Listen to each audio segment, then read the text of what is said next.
The normal halo is going to be done like this, right? We're going to take the kettlebell, and as the name implies, it's going to go over kind of like in a circle over the head, like an angel's halo, right?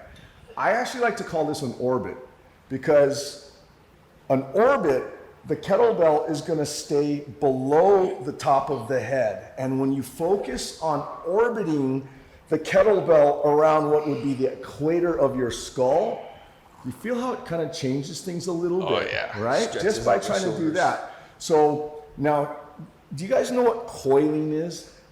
You know, the David Weck. So that basically the utilization of the lateral core to bend and resist being bent. Okay, so what we're going to do now is we're going to take what's normally kind of a very arm-centric exercise that's marketed as a rotator cuff exercise, and we're going to turn it into something much better. So what we're going to do, take your kettlebell, and we want to find a landmark. The landmark's going to be our hip bone, and we want to get our elbow down onto that hip bone if at all possible. That's going to open up the lateral core on this side. Now from here, I'm going to lift my elbow. I want to try to make my arms so they form a straight line with each other. So if they were a propeller, this is the axle and like this. Okay, now from this position, I want to bend my knees slightly, and I'm going to start, this is going to go over my right shoulder. So it's going to pull me in that direction. To counter that, I'm going to take my left hip bone, I'm going to push it in the opposite direction. What that should allow me to do is now lean back in such a way where gravity is now moving the bell behind me. So what I'm using my legs to move my rib cage in a way where on the left side, if I can get my elbow to touch that hip, and then I'm going to move my rib cage and come back to center. So did you feel your core? So what we're doing here is we're taking your core. There's a lot of exercises for the rectus at the six-pack abs. There's all these transverse movements. Mm-hmm.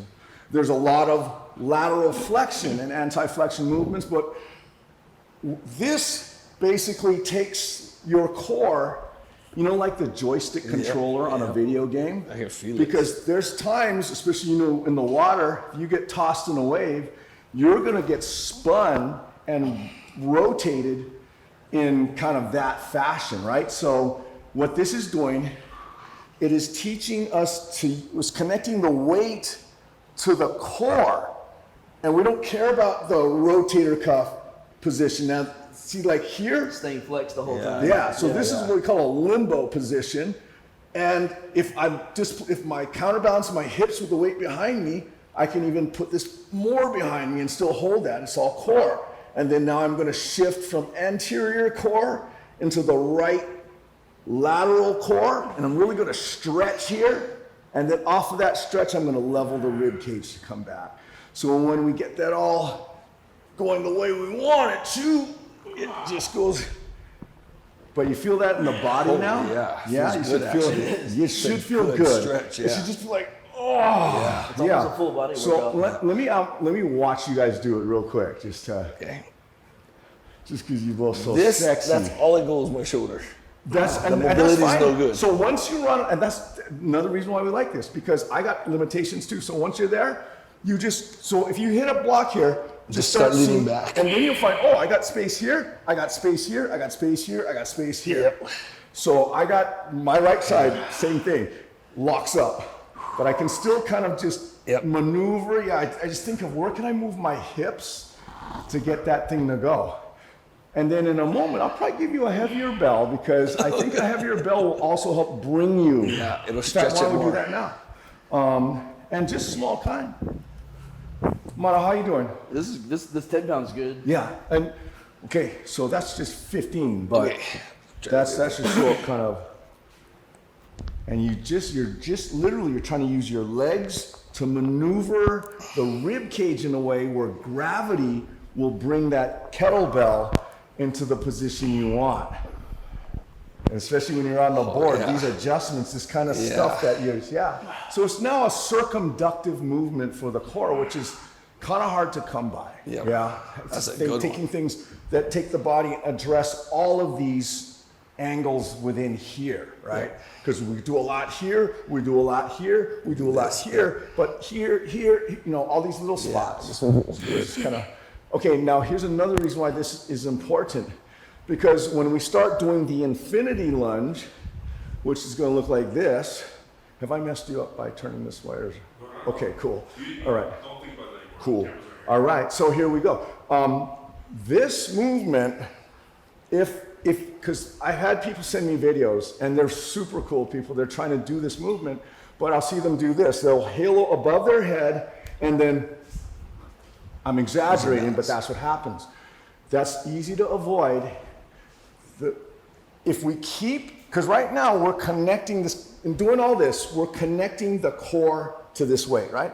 So if I can do that, and I'm exaggerating, but when I go to drop, when I bring it around, you see the right side of my abs? Yeah. If they're loaded with this weight, then I can just put it out here, and when I drop, it's not just, say this turn off. It's not doing that. When I'm here and I'm feeling the stretch on the right side, boom, that's how I can smoothly decelerate that.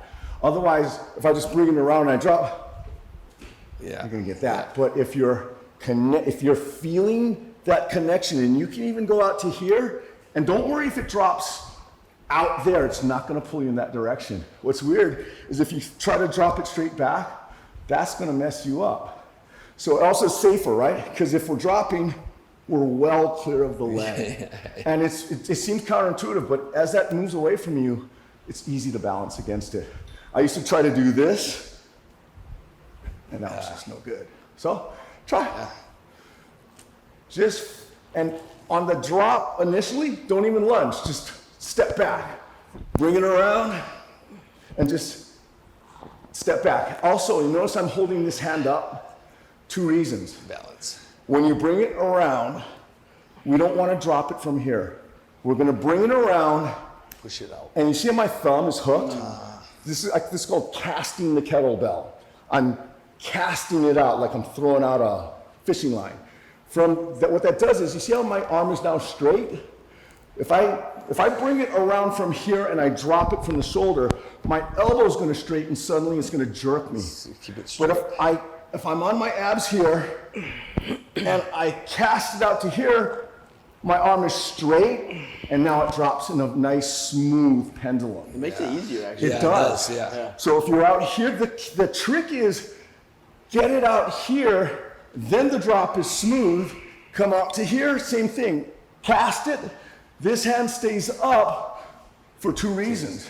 To receive the bell for the next rep, but also this weight is trying to pull you both back and to the side. If you charge this shoulder forward as this shoulder's getting, you'll cancel that. Yeah. It's like the motion of the kettlebell is like a horseshoe. And you have tension. It's kind of, And you have tension the whole time until the release. Right, it should almost feel like a hula hoop. Like when it's going over your head, and it's dropping, as I'm bringing it around, it's like my mid-set, I'm kind of doing that to get that kettlebell around. So, and Egan, when we move you forward, it's because this, you know, is slightly in your way, and it's changing your movement. Oh, it is, okay. So just be completely free. There you go. Now you can express the right side the way you want to. And then it goes this way, right? Yeah. Oh, here's the rule. If it goes over your right shoulder, it's going to fall on the right side. Okay. That I know, because it gets confusing. Okay, it starts in the right shoulder. And then you drop it to this side. You know, and nothing bad happens. It's just, you know, So, and boom. Oop, wrong side. And then it's going to be opposite leg. Supposed to be this way. So when all of these, we want this weight, and this weight, and this is the middle. Okay. These 2 weights went back, this center way, post. and then it goes You're going to step back with the this left. There you go. Now it's going to go over. Oops. And then go this That's way. going to go over your left shoulder. Yep. You step back with the right and drop. There you go. This way. Good. Yeah. Now good. Yeah, we call that like. Nope. Don't worry. Yeah. No. So if it drops on if your it right comes- side, it's going to come over the left side now. And then, boom. Good.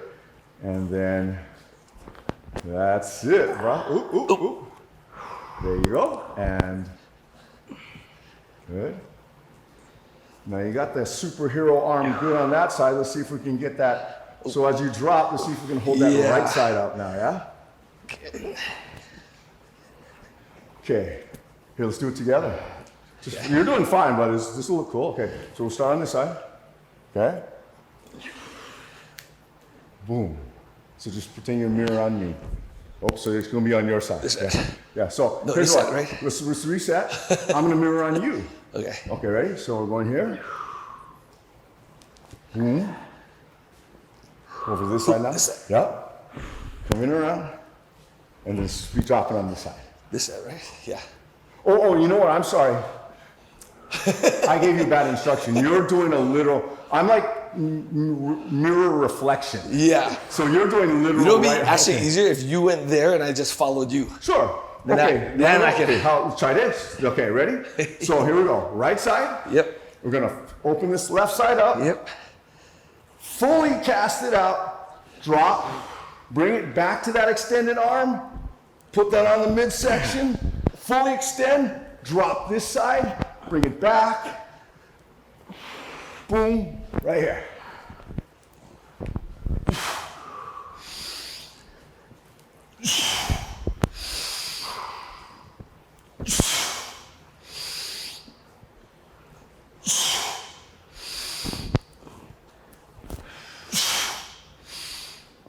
That's easier for me. Okay, good. Sorry. Yeah, someone with It's good to watch you because you have it straight out here at 12 o'clock. I got you. we want to really hold that arm out. This actually is the key. This hand, because you feed it back to that hand. Right. And it helps to just kind of stabilize you. It also reminds you to keep your posture up. Yeah. Because sometimes when people lunge, it's natural as they lunge for them to angle forward. Yeah. But because as the bell is pulling you behind, it's going to impose a turret-like rotation on you. If the axis of rotation is angled forward, you're going to get pulled to the side. But if on the drop you're more upright, now your ability to decelerate from a vertical axis is better. That's good. Yeah. So I like that one. Yeah. Because I know especially when we sprawl, too, the natural inclination is to come forward. I guess And this is also just to kind of like practice like you're sprawling and you get somebody like some force that's acting on you. You want to try with a slightly heavier weight? I think that was good. That's fine, okay. Because the thing with this, the weight, this is not a heavyweight movement. I mean, you only would add weight if you're just curious. You know what though? I feel like if I go heavier, I'd get an even better stretch, like mobility wise. Do you want to try? That's what I feel. Yeah, I could. Why don't we? Yeah. You could just go like this 20 right here. 5 more pounds. Nick. Let's try that. What? You found me in the corner? Yeah, I think you should try. Get some, Nick. I just have a 35-pound at home, but these lighter ones, it's amazing what just a 10 or 15 can do, man. What do you think? Is that 20 again? Yep. Okay, so now start it here. Now, as you're rotating the bell, you always want to ask yourself, as it's going around you, what is doing this? Is it my arms or is it my legs? I don't ask about the core.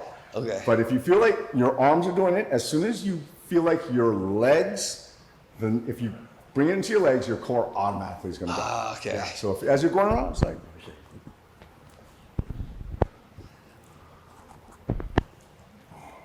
there you go. Yeah. Listen to your ribs. Nice. And go at 12 o'clock. Oh, that makes a difference. Amazing, man. There you go.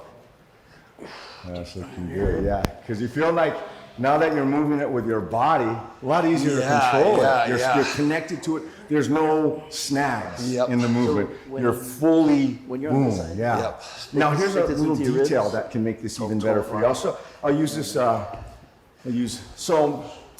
It's okay. Just what do I it also again. try to imagine when I'm doing this is that there's a broadsword blade coming right out of here, and or this is sharpened. Spikes. Because Yeah, I'm trying. Burton would Just go he back talks a and lot forth. about edge awareness, right? And if there's anyone that knows edge awareness, is Burton. So there's people I've seen that have kind of struggled with this, and I'll notice that like they might be grabbing the kettlebell here, which causes it to wobble. Yeah. We always want to grab as close to the body as possible with an A-OK grip. So when we're cutting, sometimes if we're not aware, even if we cast it out perfectly, if we drop, I'm exaggerating, but if we drop like this, now it's unstable. Yeah. Especially if that starts to angle on the drop. So once I'm here, if this is a blade, and I want to cut diagonally, That's a good visual. as I bring this A out, couple pull-ups in there. I'm cutting. Yeah. You watch, it's going to get smoother. That's a good, right? That's a good visual. Yeah. So you just literally like, this is sharpened. I'm going to slash diagonally, come back, slash diagonally. Try that with that weight, like, and it'll be just like, it'll feel. So here. That's where the. So you come around, right? Put it here, Left. and then drop. Good. Yeah, it And does. then on this side, as you reach with that right, there you go. go the And other way. you know the reaching arm? See if you can actually But like the key is rotate the coming back body. here. There you go.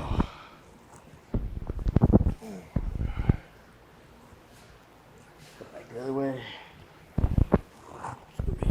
Now it looks like you're ready for the heavier bell because that's looking too light. Because another thing that we can now start moving into is there's a lot of force to decelerate even with a lighter bell. Yeah. So this and this is good. Yeah. But now we want to explore